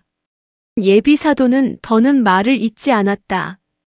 그저 물컵을 들고 다시 한 모금 마셨다. 식탁 위 공기는 평온해 보였지만 말순의 속은 불덩이처럼 들끓고 있었다. 이 여자가 날 못 알아본 게 맞겠지? 아니면 알아도 모른 척하는 건가? 설마 내 아들한테 말하진 않겠지? 그녀는 침착한 척 고개를 끄덕이며 식탁 위 나이프를 다시 정렬했다. 다른 사람들은 아무렇지 않게 이야기를 이어갔고 말순만이 그 자리에서 조용히 혼자 긴장에 짓눌려 있었다. 식사가 시작되고 직원들이 전체 요리를 조용히 테이블 위에 내려놓았다. 접시에는 가지런히 담긴 샐러드와 수프, 고운 색의 드레싱이 놓였다. 예비사돈 부부는 식기를 천천히 들었고 제역과 여자친구도 조심스럽게 수저를 들어 올렸다. 말수는 접시에 포크를 얹은 채 움직이지 않았다. 음식보다도 사람들의 표정과 말투에 더 집중하고 있었다. 드셔보세요. 여기 수프가 아주 맛있어요. 상대 여성, 그러니까 예비 신부가 말했다. 아, 그래. 냄새가 참 구수하네. 말수는 웃으며 포크를 들었다. 수프를 한 입 떠넣는 순간 목구멍이 걸리는 듯한 느낌이 들었다. 뜨겁지도 않았고 짜지도 않았지만 속이 가득 찬 듯한 답답함에 미묘한 울렁임이 올라왔다. 하지만 말수는 미소를 무너뜨리지 않았다. 옆에 앉은 재혼한 남편이 물을 따라주며 말했다. 음식이 입에 맞으세요? 네, 아주 맛있네요. 이런 자리는 처음이라 살짝 긴장했나 봐요. 흑인 남성은 웃으며 고개를 끄덕였다. 말수는 그가 웃을 때마다 본인의 심장이 철렁 내려앉는 걸 느꼈다. 이 사람이 나를 못 알아봤을 리가 없어. 목소리도 들었고 얼굴도 바로 앞에서 봤는데. 하지만 그 남자는 여전히 아무렇지 않았다. 말순을 마주보며 말도 하고 웃기도 했다. 그 자연스러운 태도에 말수는 도리어 혼란스러워졌다. 설마 일부러 저러는 건가? 나를 시험하려고? 아니면 딸한테도 말 안 한 건가? 상대 어머니는 오히려 더 편안하게 웃으며 말을 이어갔다. 재혁 씨가 굉장히 침착한 스타일이더라고요. 우리 애가 워낙 급한 성격인데 둘이 잘 맞는 것 같아요. 말수는 마지못해 웃었다. 맞아요. 재혁이는 어릴 때부터 말이 없었어요. 혼자 뚝딱뚝딱 알아서 하는 스타일이죠. 자라날 때 참 잘 키우셨나 봐요. 제가 혼자 키웠거든요. 애 아버지 없이 벌어먹이고 공부시키느라 고생 좀 했죠. 말수는 거기까지 말하고 스스로 놀랐다. 왜 그런 말을 꺼냈을까? 불쑥 튀어나온 과거 자랑은 그녀의 초조함을 드러내고 있었다. 상대 여성은 싱긋 웃으며 말했다. 그래도 이렇게 훌륭하게 키우셨잖아요. 말수는 다시 미소를 지었지만 입술 끝이 미세하게 떨렸다. 그 순간 직원이 메인 요리를 들고 다가왔다. 양식 코스 요리답게 각자의 접시에 고기가 정갈이 놓였다. 접시마다 소스가 다르고 고기의 익힘 정도도 달랐다. 와, 보기만 해도 맛있겠네요. 예비 신부가 말했다. 말수는 고개를 끄덕이며 나이프를 들었다. 하지만 손에 땀이 고여 있었다. 포크를 쥔 손마디가 굳은 것처럼 굼떴다. 식탁 위의 대화는 계속 이어졌다. 하지만 말수는 더 이상 귀에 들어오지 않았다. 온 신경은 옆자리에 앉은 두 사람, 특히 자신과 신랑이 했던 그 여자와 그 남자의 표정과 반응을 엿보는데 쏠려 있었다. 그들이 웃을 때마다 말수는 속으로 긴장했다. 혹시 날 보며 지금 웃는 이유가 이 자리에서 그날 일을 폭로라도 하려는 건 아닌가. 하지만 끝까지 그 누구도 말순이 시장에서 어떤 말을 했는지 꺼내지 않았다. 그 어떤 언급도 없었다. 그녀는 겨우겨우 숨을 골랐다. 아무 일 없이 지나가자. 제발 그냥 이대로 끝나자. 말수는 그런 마음으로 접시 위 고기를 잘랐다. 칼날이 부드럽게 고기를 가르며 흘러내리는 즙을 따라가자 그녀는 속으로 다시 한번 삼켰다. 능청스럽게 아무 일도 없었던 사람인 것처럼 끝까지 미소를 유지해야 했다. 상견례 자리는 고요했다. 식전주가 반쯤 비워진 잔들만이 조용히 자리 위에 놓여 있었다. 분위기를 바꾸기 위해 준비된 와인은 이미 미지근해졌고 은은하게 퍼지던 클래식 음악조차도 식탁 위 정적을 깨주지는 못했다. 그런데 그 고요를 가르듯 조심스럽고도 무심하게 내뱉어진 한마디가 모든 균형을 무너뜨렸다. 며칠 전 시장에 계셨죠? 그 말에 말순의 젓가락이 허공에서 멈췄다. 팔에 힘이 빠지면서 손등이 떨렸다. 고개를 들어 시선을 맞추기엔 겁이 났고 그렇다고 아무렇지 않은 척 웃어넘기기엔 목이 탔다. 네. 그건 왜요? 말수는 억지로 입꼬리를 말아올리며 물었다. 하지만 목소리는 떨렸고 웃음은 싸늘했다. 아무 일 없던 것처럼 넘어가고 싶은 간절함이 그 말 한마디에 담겨 있었다. 예비 신부의 어머니, 그 단정한 원피스 차림의 여인이 정면을 바라보며 입을 열었다. 그날 제 남편과 저에게 하신 말씀 기억 안 나시나 봐요? 그녀의 목소리는 고요했지만 안에 담긴 분노는 칼날 같았다. 말순의 손이 무릎 위에서 꽉 쥐어졌다. 손등에 핏줄이 드러났고 손가락 끝은 하얗게 질렸다. 그 순간 그 옆에 앉아있던 남편이 조용히 고개를 끄덕이며 말했다. 당신이 제 부인에게 양공주라고 했던 거 말입니다. 말순의 얼굴이 굳었다. 처음엔 하얘졌고 이내 붉어졌다. 입술이 떨렸고 눈동자는 제멋대로 흔들렸다. 그게 내가 그때는 그런 뜻이 아닐 수도 있고. 말이 꼬였다. 생각보다 상황이 훨씬 빠르게 무너지고 있었고 말수는 더 이상 아무 말도 떠올릴 수 없었다.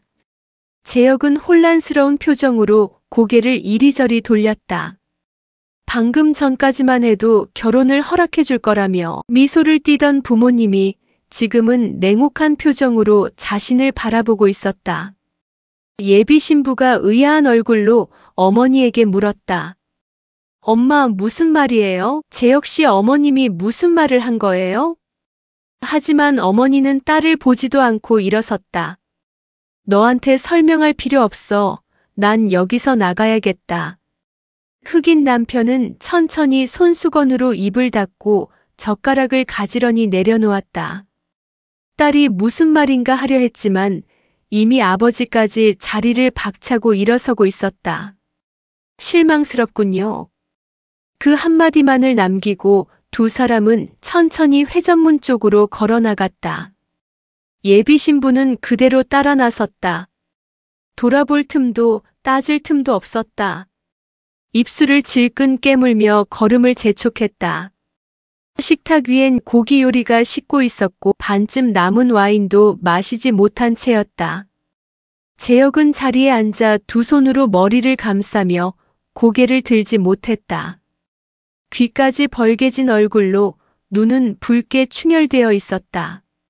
옆에 앉은 말수는 얼어붙은 채 식탁만 멍하니 바라보고 있었다. 엄마, 어떻게 된 거야? 오늘 처음 본 게 아니었어요? 말수는 천천히 그러나 또렷이 말했다. 처음 본 거였으면 좋았을 거다. 괜히 갔어. 괜히 그런 말 해가지고. 그 말을 듣는 재혁의 눈엔 실망감만이 가득했다. 정적이 자리 위에 내려앉아 있었다. 레스토랑의 고요한 조명 아래 식탁 위 음식은 더 이상 먹을 수 없는 것이 되어가고 있었다. 뜨거워야 할 스테이크는 이미 기름이 굳기 시작했고 반쯤 비운 와인잔에는 손자국만 남아 미적지근해져 있었다. 재혁은 고개를 들지 못한 채 두 손을 모은 채 앉아 있었다.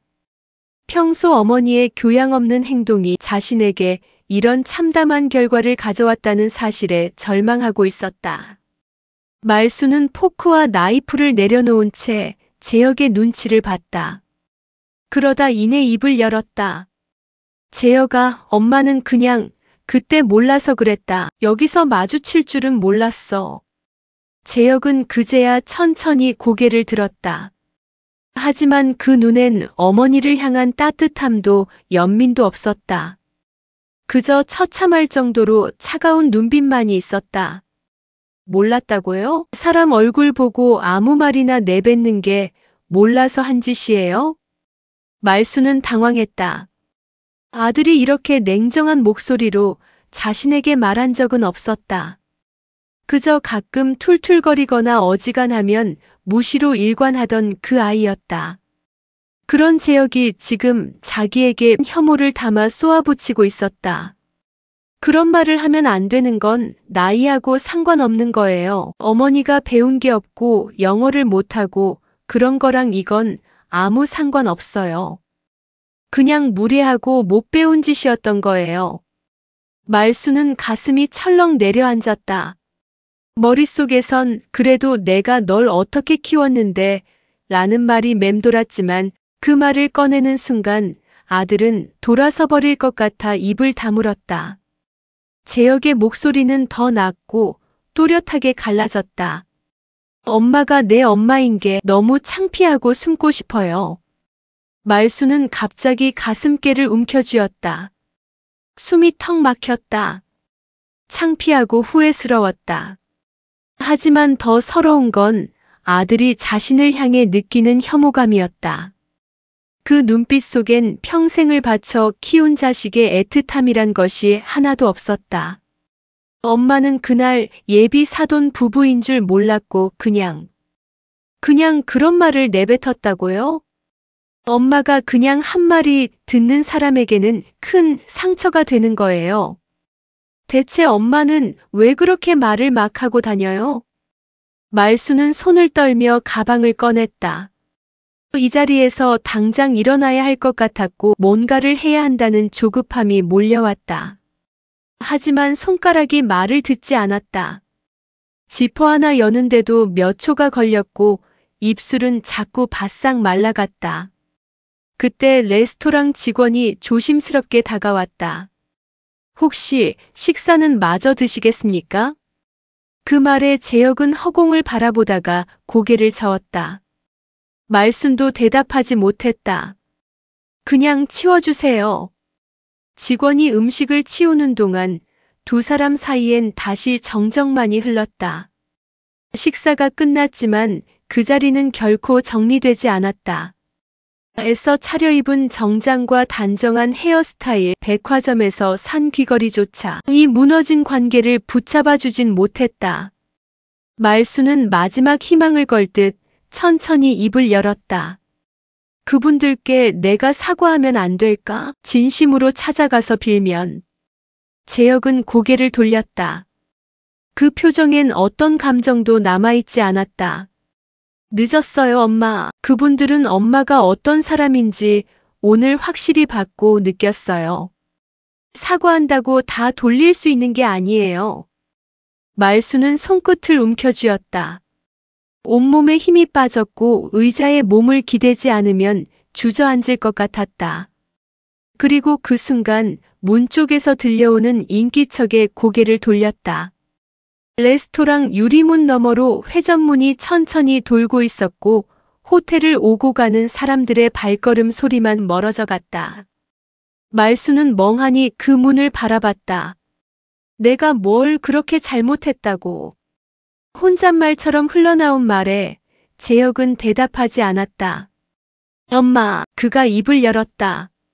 낮고 차분한 목소리였다. 하지만 그 안엔 결심이 묻어 있었다. 오늘 여기까지예요. 말수는 눈을 깜빡였다. 뭐가 말이니? 재혁은 가방을 들고 시계를 힐끗 본 뒤 다시 어머니를 바라보았다.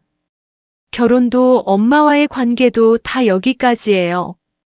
그 말은 천천히, 그러나 너무도 뚜렷하게 들려왔다. 그 순간 말순의 심장이 쿵 하고 내려앉았다. 무슨 소리야? 너 지금 엄마한테 무슨 말이야? 엄마는 오늘 너무 창피했어요.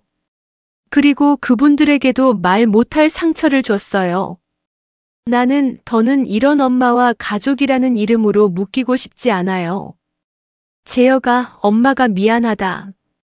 그냥 그만하세요. 말수는 손을 뻗었다. 그 손끝이 허공을 향해 떨리며 뻗어갔지만 재혁은 외면한 채 몸을 돌렸다. 식당 입구를 향해 걸어가는 그의 뒷모습은 말순의 인생 어느 순간보다도 멀게 느껴졌다. 재혁아. 아들이 이름을 외쳐봤지만 대답은 돌아오지 않았다.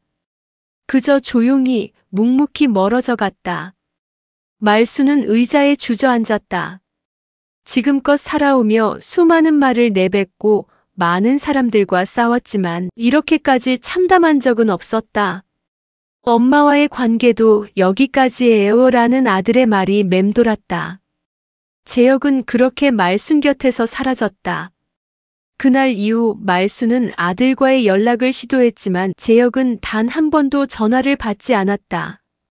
문자도 메시지도 모두 읽지 않은 상태로 남았다. 말순에게 인사를 하며 돌아선 재혁은 그날 이후를 떠올렸다. 재혁은 핸드폰을 손에서 놓지 못했다. 스크린 위엔 같은 이름이 수차례 반복되어 있었다. 수연. 그 이름이 뜰 때마다 가슴이 조여왔다. 하지만 그녀는 끝내 전화를 받지 않았다. 문자도 보냈다. 상견례 일은 정말 미안해. 엄마가 그럴 줄은 몰랐어. 내가 얼마나 놀라고 속상했을지 알아. 하지만 우린 잘 맞았잖아. 내가 진심으로 부모님께 사과드릴게. 그러니 한 번만 만나줘. 하루 이틀 나흘이 지나도록 답장은 없었다. 답답한 마음에 수연의 SNS도 들여다보았지만 며칠째 올라온 흔적조차 없었다. 그렇게 밤을 새우다시피 하던 어느 날 밤, 재혁은 한 통의 전화를 받았다. 익숙한 번호였다. 수연아. 그는 반가움에 숨부터 들이켰다.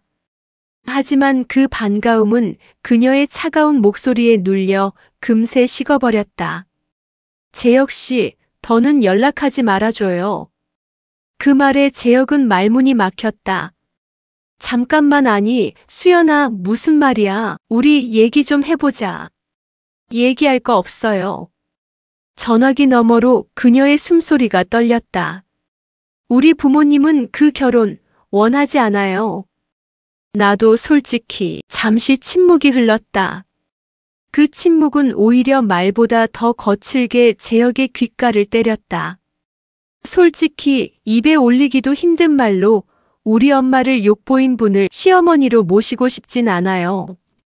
재혁은 가슴을 움켜쥐었다. 그건 우리 엄마가 잘못했어.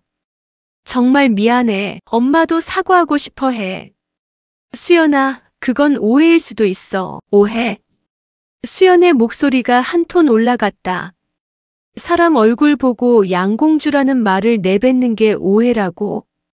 그게 그냥 툭 튀어나올 수 있는 말이야? 수연아, 됐어요. 더 말하면 나만 초라해져.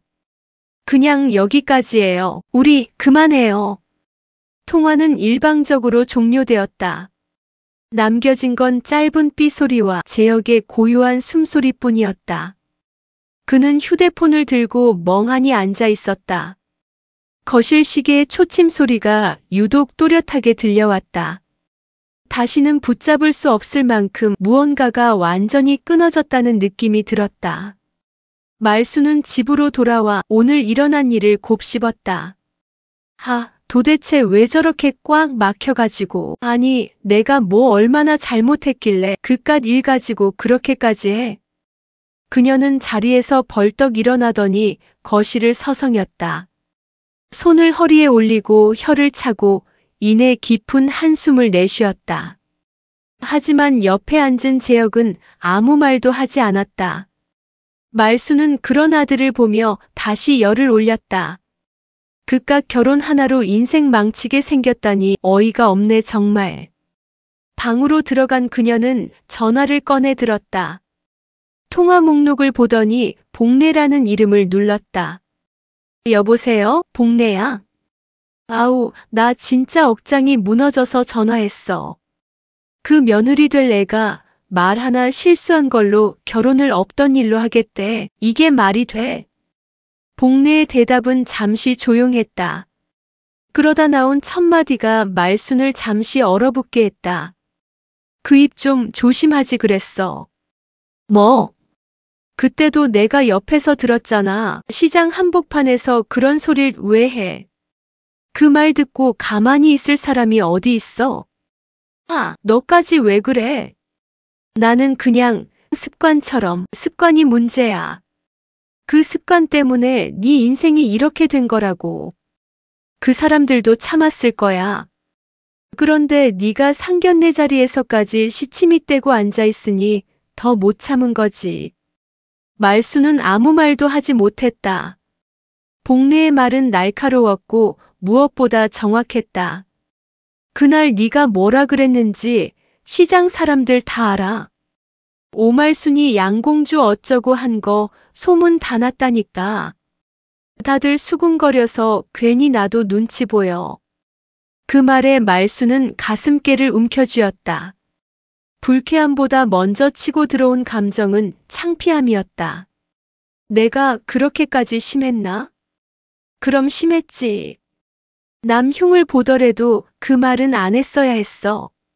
아니, 그 사람들이 따질 때 사과만 했어도 이 지경까지는 안 됐지.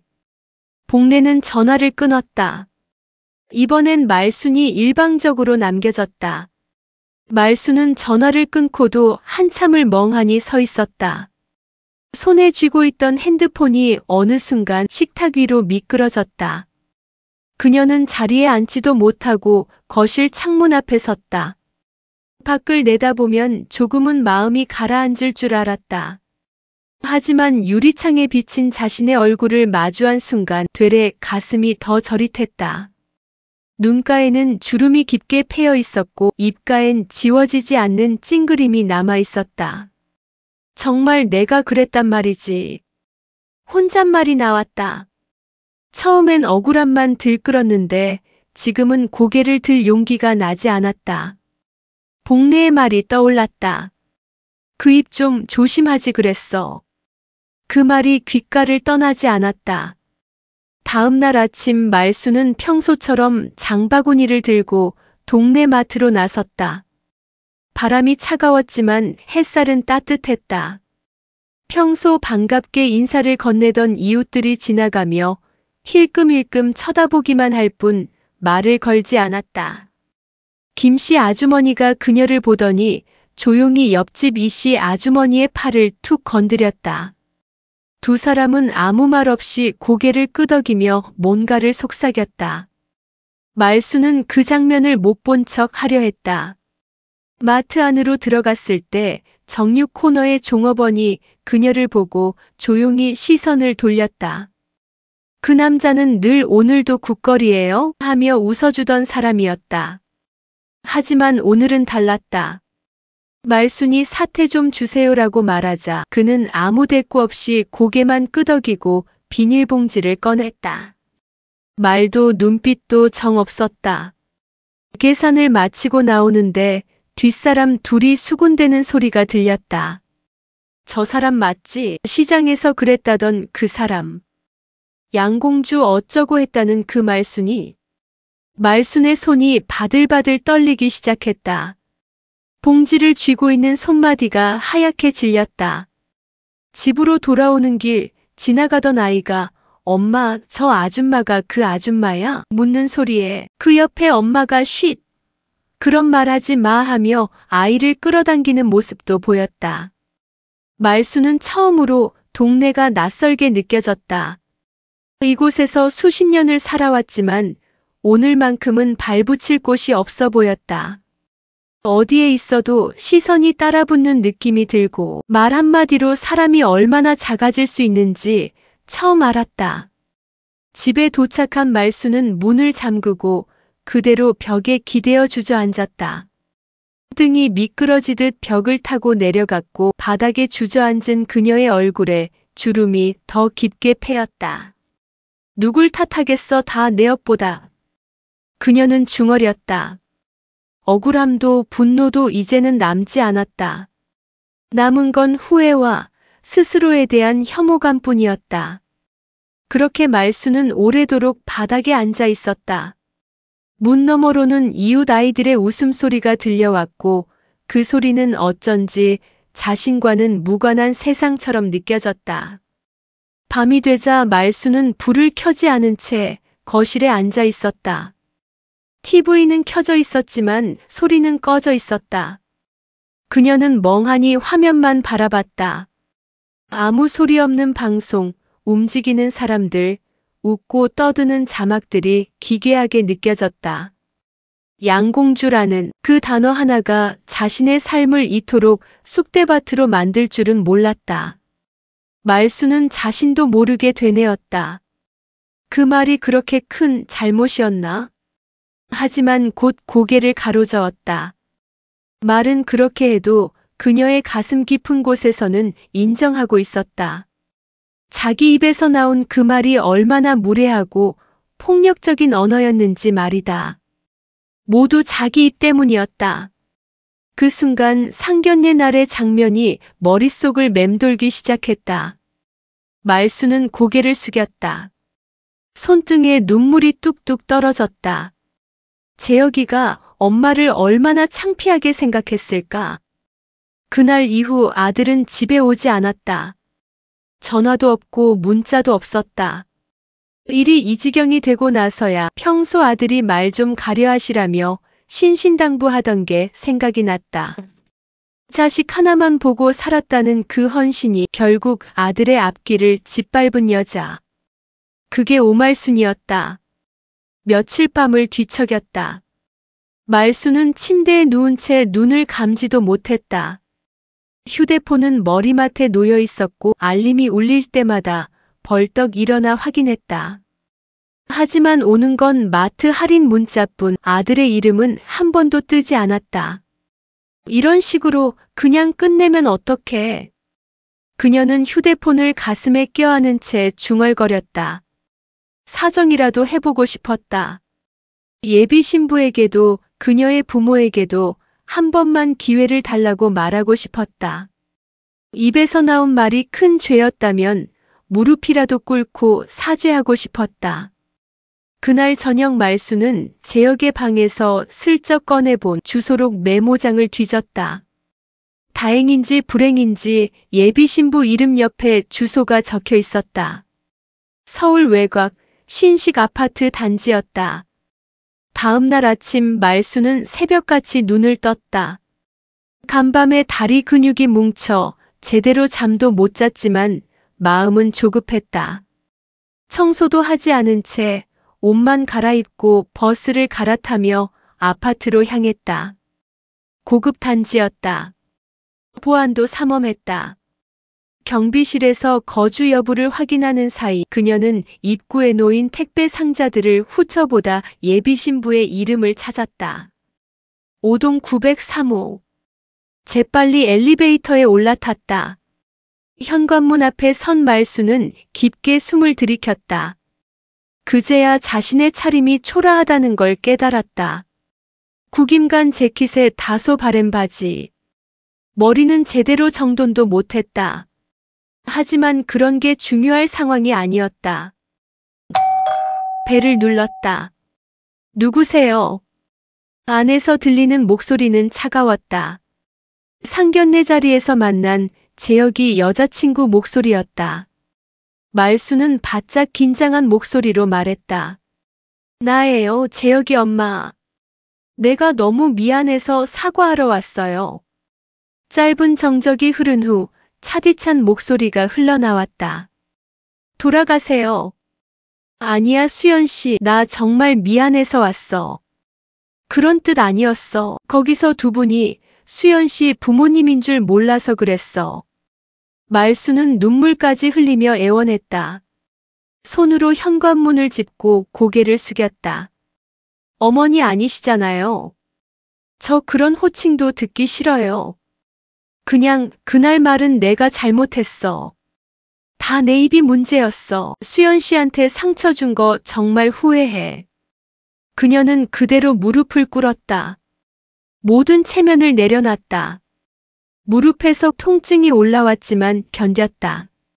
한 번만 다시 생각해 줄래? 재혁이가 수연 씨 많이 아껴. 내가 다 망쳐서 그래. 미안하구나. 문은 열리지 않았다. 안에서는 인기척조차 없었다. 그리고 곧 현관 너머로 조용한 발자국 소리가 멀어졌다. 말수는 무릎을 꿇은 채 한참을 서 있었다. 복도에는 CCTV가 돌아가고 있었고 몇몇 주민이 엘리베이터에서 내리다 그녀를 보고 흠칫 놀랐다. 한 중년 여성이 다가와 물었다. 저기 괜찮으세요? 말수는 고개를 저었다. 말수는 무거운 다리를 질질 끌며 아파트 복도를 빠져나왔다. 무릎은 욱신거렸고 속은 타들어갔다. 엘리베이터 안에서도 울음을 삼키느라 입술을 깨물었다. 그러면서도 마음 한구석에는 여전히 아들 생각뿐이었다. 재혁이가 이 사실을 알면 얼마나 힘들까? 혹시 회사라도 갔을까? 한참을 생각하다 결국 그녀는 재혁의 자취방으로 향했다. 작은 오피스텔 현관 앞에는 신문이 쌓여 있었다. 배달된 우유도 그대로였다. 이게 뭐야? 불안한 마음에 초인종을 눌렀다. 아무 반응이 없었다. 잠긴 문을 두드리며 소리쳤다. 재혁아, 엄마야. 안에 있어? 문 좀 열어봐. 한참을 두드리던 말수는 관리실을 찾아가 사정을 말했다. 얼굴에 눈물 자국이 선명했는지 직원도 말을 잇지 못하고 조심스럽게 예비키로 문을 열었다. 문이 열리자마자 싸한 공기가 말순의 피부를 타고 스며들었다. 불도 꺼진 채였고 집안은 고요했다. 신발장에는 신발이 그대로 있었다. 재혁아, 너 여기 있지?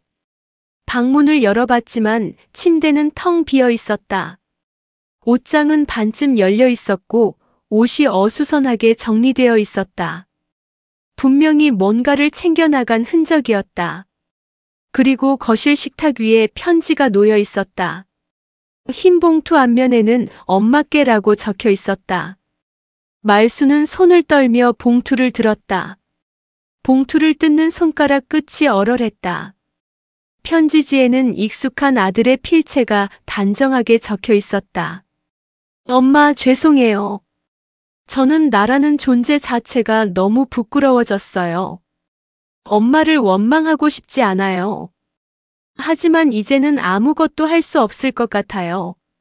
저 혼자만 사라지면 다 괜찮아질 줄 알았는데 그렇게 간단한 문제가 아니었어요. 저는 그냥 조금만 쉬고 싶어요. 부디 찾지 마세요. 그 한 줄 한 줄이 말순의 가슴에 송곳처럼 박혔다. 그녀는 편지를 쥔 채 주저앉았다. 주방으로 비틀거리며 들어가 전화를 걸었다. 여전히 재혁이 전화는 연결되지 않았다. 번호는 꺼져 있었다. 말순은 머리를 감싸쥐고 울부짖었다. 그 울음은 벽에 부딪혀 되돌아왔다. 텅 빈 아들집 식탁 위엔 그녀가 고른 수저받침이 놓여 있었고 창밖에는 하얀 햇빛이 스며들고 있었다. 모든 것이 재혁이만 사라진 채 그대로였다. 말순은 텅 빈 집 안에서 몇 시간을 앉아 있었다. 해는 기울었고 밖은 어두워졌다. 그녀는 전등도 켜지 않은 채 아들의 편지를 손에 들고 주저앉아 있었다. 식탁 옆 바닥에는 흘린 눈물이 고여 있었다. 말순은 이불을 펴고 아들의 침대에 누웠다. 침구에서는 아직도 재혁의 향이 났다. 말순은 그 냄새를 맡으며 조용히 오열했다. 이튿날 아침 말순은 경찰서를 찾았다. 아들의 실종 신고를 하려 했지만 경찰은 성인 남성이며 자발적으로 집을 나간 상황이라며 강제 수색은 어렵다고 했다. 그녀는 눈물로 호소했지만 경찰은 그저 매뉴얼대로의 말만 반복했다. 집으로 돌아오는 길, 시장 입구에서 누군가 수군거리는 소리가 들렸다. 저 사람이야 양공주라고 했다던 사람. 엄마 때문에 아들 파혼당했다며? 제대로 망신당했네. 말순은 귀를 틀어막았다. 시장 사람들의 시선이 창끝처럼 날아왔다. 예전 같았으면 한마디 했겠지만 지금은 아무 소리도 낼 수 없었다. 그저 바닥만 보며 집으로 향했다. 그날 저녁 말순은 밥을 하지 않았다. 찬장문을 열었지만 아무것도 손에 잡히지 않았다. 냉장고엔 몇 날 며칠 전 반찬만 남아 있었고 상한 냄새가 피어올랐다. 그녀는 젓가락을 들지 않고 소파에 앉았다. 그리고 다시 휴대폰을 들었다.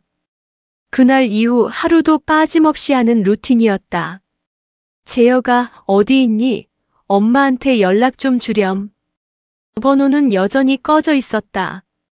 그녀는 천장을 바라보며 중얼거렸다. 내가 우리 아들 인생을 망쳤구나. 말 한마디가 그렇게 큰 죄일 줄 몰랐어. 그리고 손으로 입을 막았다. 이제야 그 말이 얼마나 날카롭고 잔인했는지를 뼈저리게 깨닫고 있었다. 그때였다. 재혁이의 오랜 친구인 민기가 전화를 했다. 소식 들으셨어요? 재혁이가 속세와 연을 끊고 절로 들어갔대요, 어머니.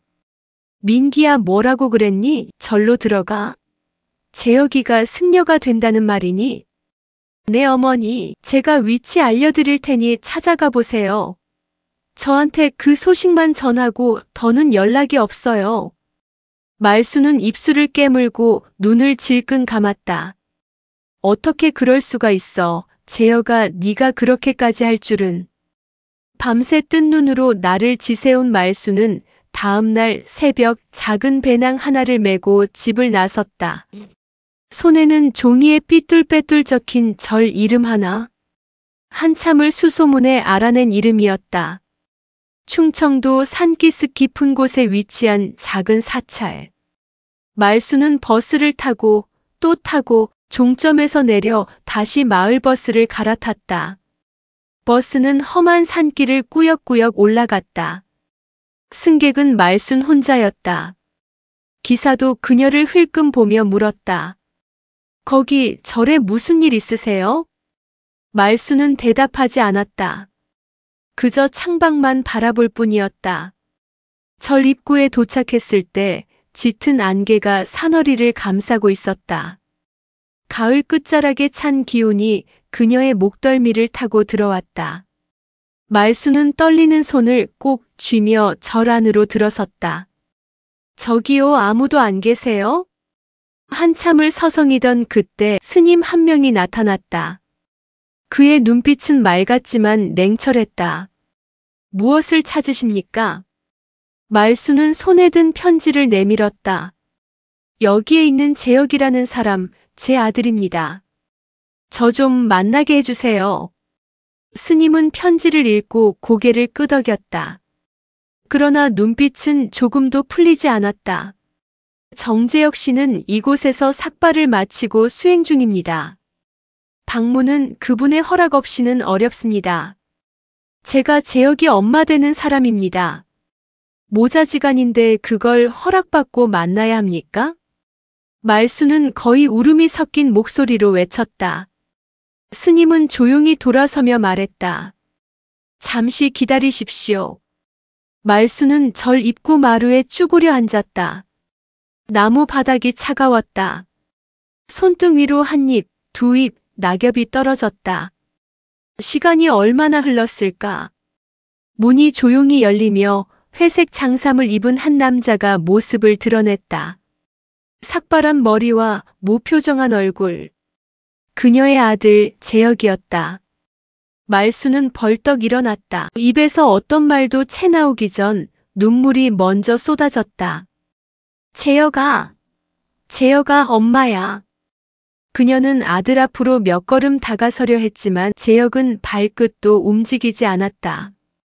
그저 서늘한 눈빛으로 어머니를 바라보았다. 얼굴엔 아무 감정이 없었고 눈빛은 수도승처럼 고요했다. 찾지 말라 했습니다. 그 목소리는 낯설 만큼 낮고 담담했다. 말순의 다리는 휘청였다. 재혁아, 엄마가 미안하다. 진짜 미안하다. 다 내 잘못이다. 다 엄마가 무식해서 입을 함부로 놀려서. 그녀는 눈물을 쏟으며 두 손을 모아 싹싹 빌었다. 제발 집으로 돌아가자. 네가 원하면 무릎도 꿇고 머리도 조아릴게. 아무 말 안 하고 그냥 네 옆에만 있게 해줘. 재혁은 잠시 입을 다문 채 어머니를 바라보았다. 그리고 아주 조용히 뚜렷하게 말했다. 우리는 더 이상 모자가 아닙니다. 말순의 입에서 비명이 새어나왔다. 뭐라고, 무슨 소리를 하는 거니? 그녀는 무릎을 꿇었다. 딱딱한 돌바닥 위에서 두 무릎이 터지도록 꿇고 엎드렸다. 엄마가 잘못했어. 엄마가 사람 대할 줄도 모르고 말 조심도 못해서. 재혁이 네가 말 조심하라고 할 때 들었어야 했는데 다 내 잘못이야. 재혁은 고개를 돌렸다. 더는 어머니의 울음소리를 듣지 않으려는 듯 산속을 향해 발을 돌렸다. 조심히 돌아가십시오. 그 말만 남기고 그는 그대로 절 안으로 사라졌다. 말수는 엎드린 채 울음을 터뜨렸다. 그녀의 목소리는 공중에 흩어졌고 숲에는 바람 소리만 남았다. 문은 닫혔다. 절 안에서는 더 이상 인기척이 느껴지지 않았다. 말수는 그렇게 돌바닥 위에 무릎을 꿇은 채 울었다. 차가운 공기가 뼛속으로 스며들었지만 일어설 수 없었다. 그날 저녁 그녀는 산기슭 찻집에서 뜨거운 물 한 잔으로 겨우 몸을 녹였다. 눈은 퉁퉁 부었고 다리는 부어올라 있었다. 찻집 아주머니가 묻지 않은 게 다행이었다. 버스를 타고 돌아오는 길 말수는 창밖만 바라봤다. 차창에 비친 자신의 얼굴은 몇 달 전과는 전혀 다른 여인의 얼굴이었다. 눈빛도 꺼져 있었고 표정도 사라져 있었다. 모자지간이라는 말, 그건 평생을 함께 살아도 한순간에 무너질 수 있는 거구나. 그녀는 조용히 입술을 깨물었다. 다음 정거장에서 내리는 찰나 혼잣말처럼 중얼거렸다. 엄마가 널 그렇게 만든 거다. 말수는 산에서 돌아온 후 며칠 동안 말을 잃었다. 시장에도 나가지 않았고 복례와도 연락을 끊었다. 마당의 국화는 시들어가고 있었지만 손을 대고 싶은 마음조차 들지 않았다. 하루는 새벽녘 잠이 오지 않아 안방 장롱을 뒤적이다 아들의 초등학교 시절 앨범을 꺼내 들었다. 책상 앞에 앉아 먼지를 털어내고 조심스럽게 첫 장을 넘겼다. 노란 모자를 쓰고 앞니가 빠진 채 활짝 웃던 재혁. 운동회 날 엄마 손을 꼭 잡고 찍은 사진. 상장을 들고 엄마 무릎에 앉아 찍은 졸업식 사진. 말수는 아무 말 없이 사진을 바라보다 울음을 터뜨렸다. 그토록 밝았던 아이가, 그토록 똑똑하고 속 깊던 아이가 자신 때문에 세상과 등을 지고 산으로 들어가 버렸다. 미친년, 내가 대체 왜 그랬을까? 그녀는 거울 앞에 서서 자신의 얼굴을 똑바로 마주했다. 피부는 늘어지고 눈가는 주름으로 가득했으며 입 가장자리는 온통 억지 웃음과 헛된 자존심으로 굳어 있었다. 그 입으로 사람을 짓밟았고 그 눈으로 사람을 깔보았으며 결국 아들을 잃었다. 그날 이후 말수는 저를 다시 찾아가지 않았다. 더는 주변에 폐를 끼치고 싶지 않았고 아들의 결심을 뒤흔들 자격도 없었다. 그저 멀리서 절 이름을 적은 메모를 바라볼 뿐이었다. 눈이 올까 비가 올까 걱정만 하며 조용히 지냈다. 가끔 시장 사람들 틈에 끼면 그 집 아들 스님 됐다며 하는 말이 들렸다. 말수는 그냥 고개를 숙이고 지나쳤다. 그 누구도 탓하지 않았다. 이제는 다 자신이 만든 결과란 걸 너무 잘 알고 있었다. 복례는 조심스럽게 다시 찾아왔다. 그 괜찮냐? 애가 정말 절에 들어간 거야? 말수는 웃지도 울지도 않았다. 그저 창밖을 바라보며 말했다. 우리 재혁이 불쌍한 애지. 그 좋은 머리로 상처받고 도망간 거니까. 그녀의 손엔 여전히 아들이 남긴 편지가 쥐어져 있었다. 접고 또 접어 너덕겹이 된 그 편지는 말순의 손에서 절대 떨어지지 않았다. 밤이면 그녀는 혼자 부엌에 앉아 묵은 밥을 먹고 텅 빈 거실을 바라보았다. TV도 라디오도 꺼진 집, 재혁의 웃음소리가 사라진 집, 단 한 번의 말실수가 사람 하나의 인생을 그리고 모자지간의 연을 모두 부쉈다. 오말수는 그날 이후 매일 아침 같은 시간에 저를 찾았다. 산자락, 겨울바람이 매서운 그 길을 묵묵히 오르며 그녀는 마음속으로 수십 번 되뇌었다. 오늘만은 아들이 나와줄지도 몰라. 하지만 절문은 늘 굳게 닫혀 있었다. 응답은 없었다. 문 밖에서 아무리 기다려도 목이 매도록 불러도 그 안에서는 기척조차 느껴지지 않았다. 저를 지키는 스님은 매번 말순을 조용히 제지했다. 정재영님께선 외부와의 접촉을 모두 끊으셨습니다. 말순은 눈물을 머금은 채 한 발자국 물러났다가도 다시 절문 앞으로 돌아왔다. 무릎을 꿇고 손을 비비며 말했다. 하지만 대답은 돌아오지 않았다. 말수는 결국 매서운 바람을 맞으며 허망한 걸음으로 산길을 내려가곤 했다. 그렇게 일주일이 지나고 2주일이 지나고 한 달이 흘렀다. 그녀는 매일 같은 옷차림으로 절에 다녀왔다. 입술은 터지고 손등은 갈라지고 눈빛은 점점 초점이 흐려졌다. 동네에서는 어느새 소문이 돌기 시작했다.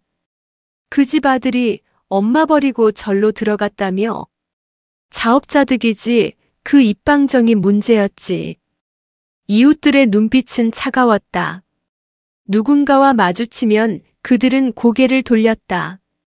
인사도 받지 않았고 말을 붙이면 대답도 없었다. 가장 뼈아픈 건 친구 복례였다. 그 많던 수다 떨던 시간, 국밥 한 그릇에 웃던 그 순간들이 이젠 사라졌다. 말순이 복례네 집 앞에서 수차례 찾아가 문을 두드려도 안에서는 인기척만 들릴 뿐 문은 열리지 않았다. 혼자가 된 집은 유난히 조용했다. 냉장고 안은 비어 있었고 식탁 위에는 먼지가 쌓였다.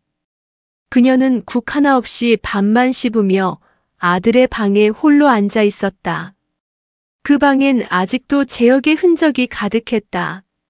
책상 위에 놓인 아끼던 만년필, 침대 옆 선반에 놓인 졸업사진, 그리고 벽에 걸린 가족사진. 그녀는 사진 속 아들의 얼굴을 손끝으로 어루만졌다. 눈은 퉁퉁 부어 있었고 손은 바들바들 떨렸다. 하지만 아들은 그 사진 속에서조차 아무 말이 없었다. 그날도 말순은 산으로 향했다. 말순의 손에는 아들에게 마지막으로 남긴 편지와 아들과 함께 찍은 사진이 곱게 접혀들어 있었다. 절 입구에 도착한 그녀는 보자기를 천천히 바닥에 내려놓았다. 그리고 조용히 두 손을 모았다. 이젠 더는 안 올게. 이것만 두고 갈게. 엄마와 우리 아들이 어릴 때 같이 찍은 사진이야. 이마가 돌바닥에 닿을 만큼 그녀는 허리를 깊이 숙였다. 오말순의 눈에는 더는 눈물이 없었다. 대신 그 자리를 깊고 허무한 그늘이 차지하고 있었다. 아들의 말대로 그들의 인연은 거기까지였다. 바람이 불었고 절문은 열리지 않았다. 말순은 그렇게 마지막 인사를 남기고 천천히 산길을 내려갔다. 주워 담을 수 없는 한마디에 아들을 출가시킨 어머니의 이야기 어떠셨나요? 오늘 이야기가 마음에 드셨다면 구독과 좋아요, 알림 설정 부탁드립니다. 여러분들의 응원과 댓글이 정말 큰 힘이 됩니다.